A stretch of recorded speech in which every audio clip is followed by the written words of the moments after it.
Assalamualaikum warahmatullahi wabarakatuh. Salam hormat untuk para pencari ilmu dan pelestari sejarah.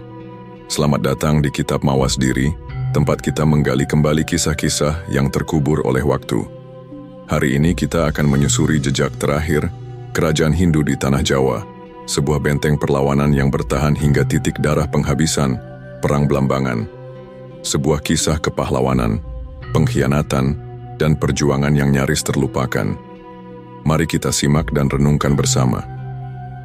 Perang Blambangan, benteng terakhir Hindu di Tanah Jawa. Blambangan adalah sisa terakhir kejayaan Majapahit yang bertahan di ujung timur Pulau Jawa.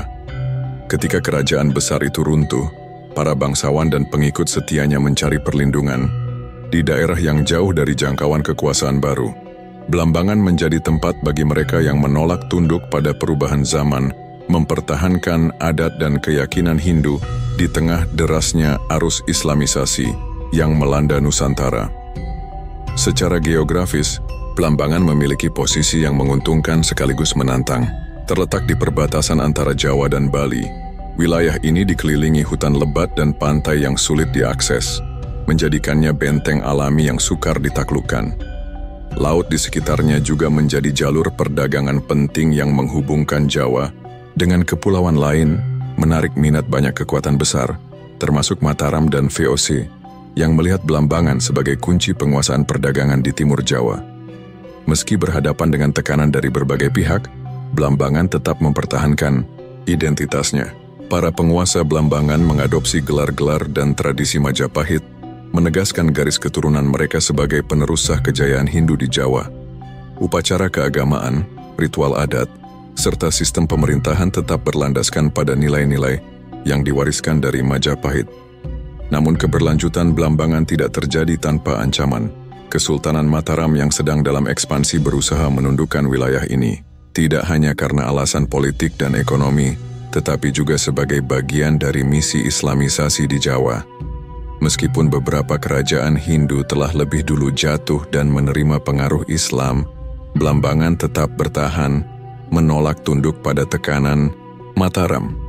Di saat yang sama, Blambangan juga harus menghadapi ancaman dari Belanda yang ingin menguasai jalur perdagangan strategis di timur Nusantara.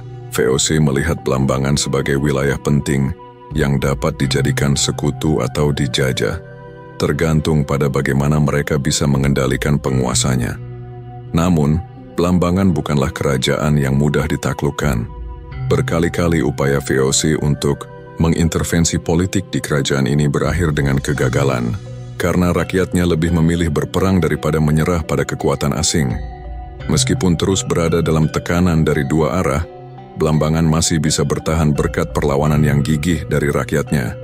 Keberanian mereka tidak hanya terlihat dalam perang melawan penjajah, tetapi juga dalam cara mereka menjaga tradisi dan keyakinan di tengah dunia yang semakin berubah. Blambangan menjadi simbol terakhir dari sebuah era yang hampir punah.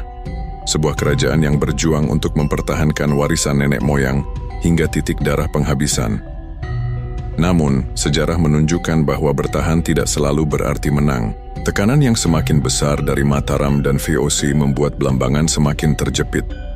Konflik berkepanjangan melemahkan kerajaan ini, dan pada akhirnya, pertahanan yang telah dibangun selama berabad-abad mulai retak. Meski demikian, Blambangan tidak jatuh tanpa perlawanan. Sejarah mencatat banyak pertempuran besar yang terjadi, di mana rakyat Blambangan memilih jalan perang hingga kematian daripada tunduk pada kekuasaan asing. Warisan Blambangan masih bisa ditemukan hingga kini, meskipun tidak lagi dalam bentuk kerajaan yang berdiri sendiri. Tradisi, seni, dan kebudayaan Hindu yang masih bertahan di Banyuwangi menjadi bukti bahwa meskipun kerajaannya telah runtuh, semangatnya tetap hidup. Blambangan bukan sekadar cerita tentang perang dan kehancuran, tetapi juga tentang keteguhan dan keberanian dalam mempertahankan identitas di tengah perubahan zaman. Blambangan tidak hanya menghadapi tantangan dari dalam, tetapi juga dari luar.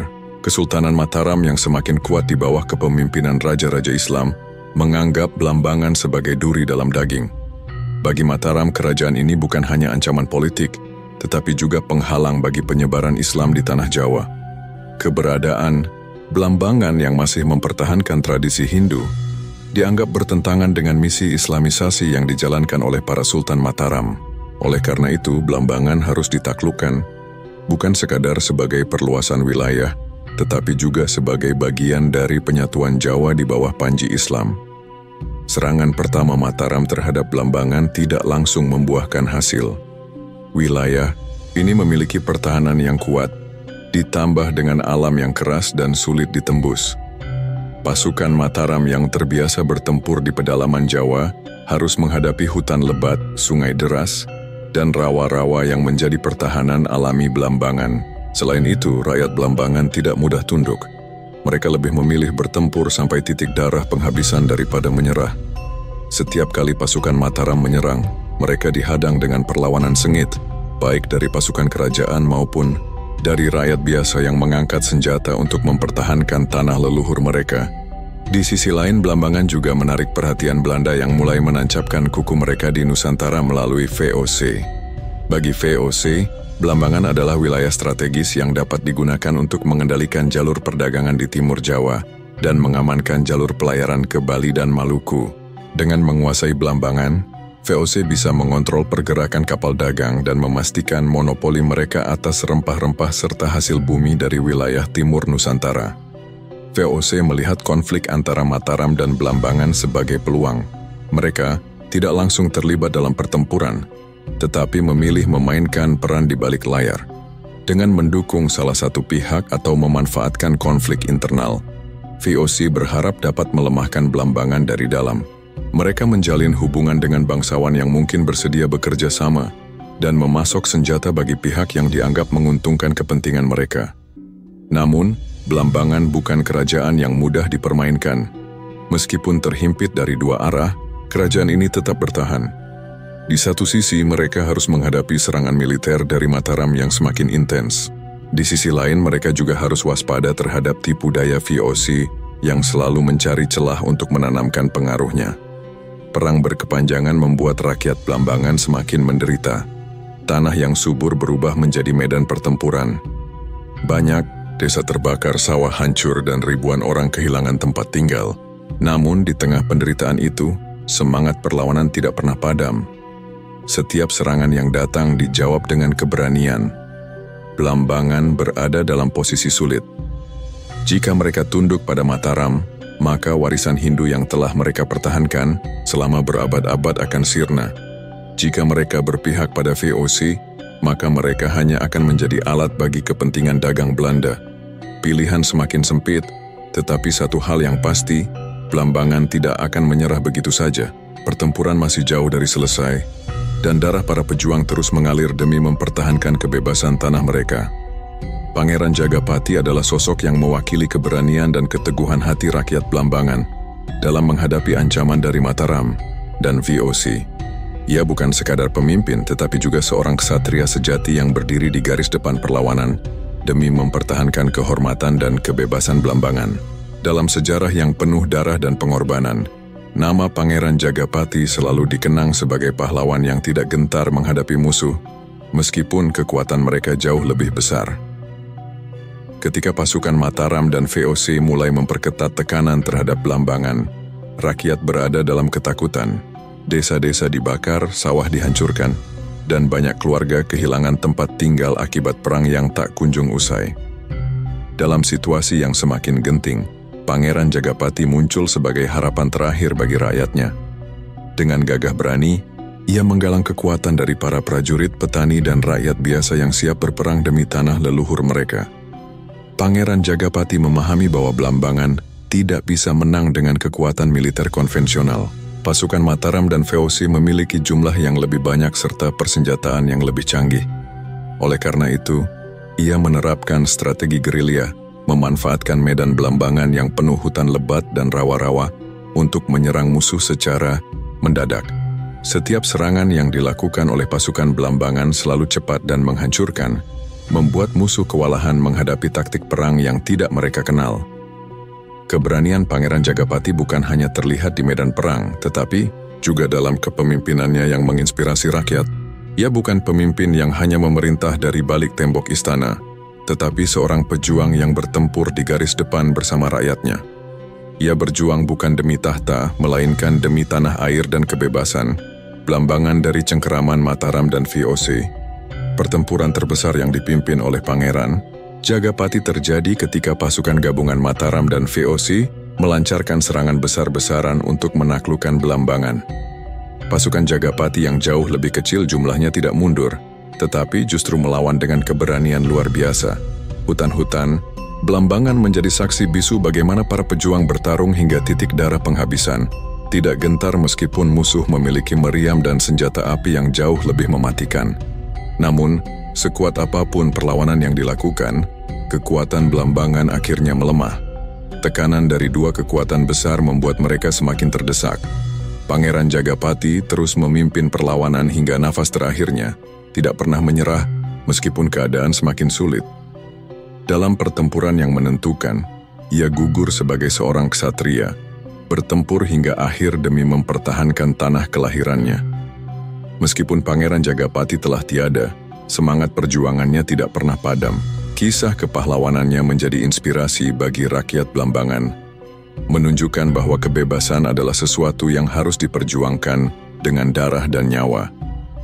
Hingga kini, namanya tetap dikenang sebagai simbol keberanian, seorang pemimpin yang tidak pernah tunduk pada penjajahan dan ketidakadilan. Perjuangannya membuktikan bahwa Belambangan bukanlah kerajaan yang mudah ditaklukkan, dan meskipun akhirnya runtuh, semangat perlawanan rakyatnya akan selalu hidup dalam sejarah. Perang Puputan di Belambangan adalah salah satu peristiwa paling heroik dalam sejarah Nusantara. Ini bukan sekadar pertempuran tetapi sebuah bentuk perlawanan terakhir yang mencerminkan tekad rakyat Belambangan untuk mempertahankan tanah leluhur mereka. Di tengah kepungan pasukan gabungan Mataram dan VOC yang semakin memperketat cengkeraman, Belambangan memilih jalan yang hanya bisa ditempuh oleh mereka yang benar-benar siap mengorbankan segalanya. Bertarung sampai titik darah penghabisan. Sejak jatuhnya Pangeran Jagapati, rakyat Belambangan sadar bahwa mereka berada di ujung tanduk. Harapan untuk bertahan semakin tipis, tetapi menyerah bukanlah pilihan. Belambangan telah menjadi benteng terakhir Hindu di Jawa, dan jika kerajaan ini jatuh, maka lenyaplah jejak kejayaan Majapahit yang masih bertahan di timur. Para pemimpin yang tersisa mengumpulkan sisa-sisa pasukan, menggalang kekuatan dari rakyat, petani, dan bahkan para perempuan yang bersumpah akan ikut bertempur. VOC dan Mataram yang mengira Belambangan akan segera menyerah justru dikejutkan oleh perlawanan sengit yang tidak mereka duga. Dari desa ke desa, dari hutan ke hutan, pertempuran terus berkecamuk. Belambangan menerapkan taktik gerilya, memanfaatkan medan yang sulit untuk menyerang pasukan musuh secara mendadak. Setiap jengkal tanah Belambangan menjadi saksi darah yang tumpah, jeritan perlawanan yang tidak mengenal takut. Puncak dari pertempuran ini terjadi di sebuah benteng pertahanan terakhir Belambangan. Pasukan Mataram dan VOC yang merasa kemenangan sudah di tangan mulai memasuki wilayah tersebut dengan keyakinan penuh bahwa mereka hanya tinggal menyapu sisa-sisa kekuatan musuh. Namun mereka tidak menyangka bahwa rakyat Belambangan telah bersumpah untuk melakukan puputan, pertempuran habis-habisan tanpa menyerah. Laki-laki, perempuan, bahkan anak-anak ikut serta dalam pertempuran terakhir ini. Dengan senjata seadanya, mereka menyerbu musuh tanpa rasa gentar. Teriakan perang membahana, tombak dan keris beradu dengan bedil dan meriam. Meskipun jumlah mereka jauh lebih sedikit, semangat yang mereka tunjukkan membuat pasukan musuh kewalahan.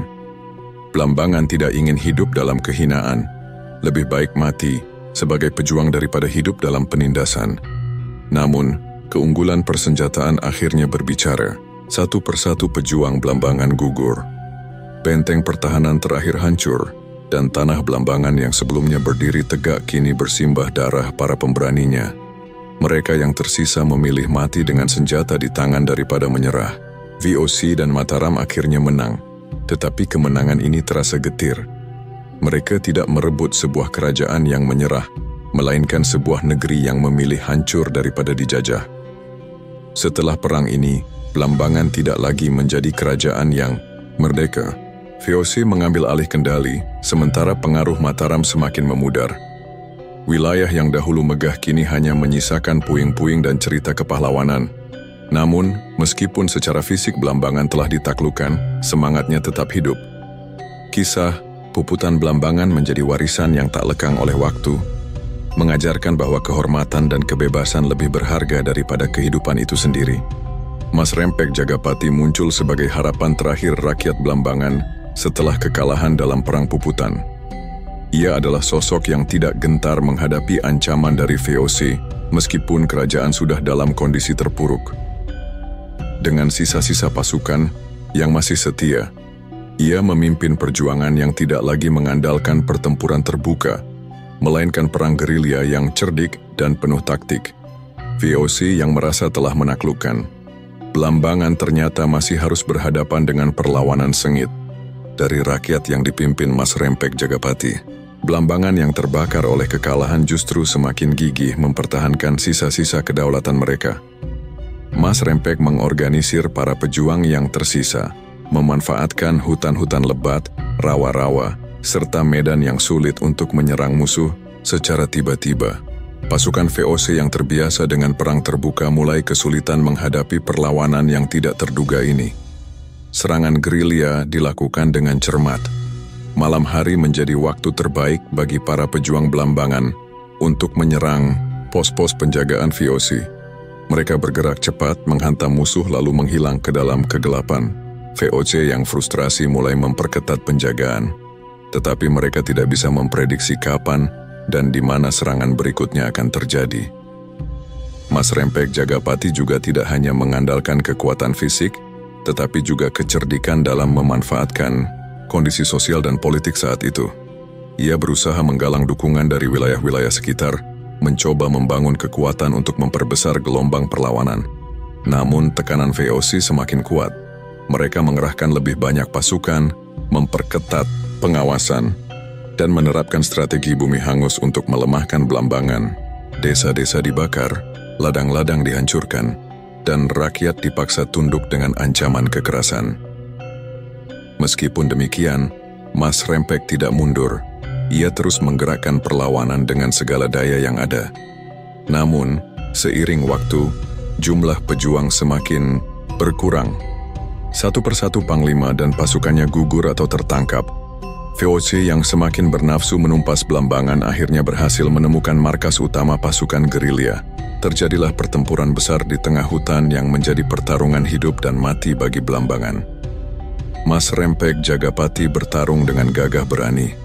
Ia memimpin pasukannya hingga titik darah penghabisan, tidak pernah menunjukkan rasa takut, meskipun dikepung oleh musuh yang jauh lebih kuat. Dalam pertempuran itu, ia akhirnya gugur sebagai seorang pejuang sejati, tetap berdiri dengan senjata di tangan, mempertahankan tanah airnya hingga akhir hayatnya. Dengan gugurnya Mas Rempek Jagapati, perlawanan Blambangan mulai meredup. Rakyat yang tersisa terpaksa tunduk di bawah kendali VOC. Dan Blambangan yang dahulu megah kini hanya menjadi wilayah taklukan. Namun perjuangan Mas Rempek Jagapati tidak sia-sia. Ia telah menunjukkan bahwa Blambangan tidak mudah ditaklukkan, bahwa rakyatnya memiliki semangat yang tidak bisa dipadamkan dengan kekerasan. Hingga kini, namanya tetap dikenang sebagai simbol keberanian dan pengorbanan dalam mempertahankan kemerdekaan. Tragedi Bayu adalah salah satu momen paling memilukan dalam sejarah Blambangan, ketika api dan pengkhianatan mengakhiri perjuangan rakyat yang sudah bertahan dengan segenap jiwa raga.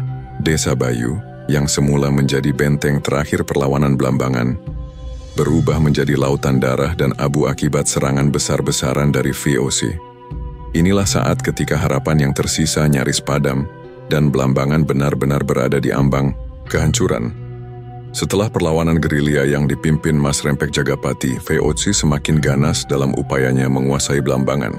Mereka menyadari bahwa selagi masih ada desa yang menopang perjuangan rakyat, selagi masih ada tempat persembunyian bagi para pejuang, Blambangan tidak akan pernah benar-benar tunduk.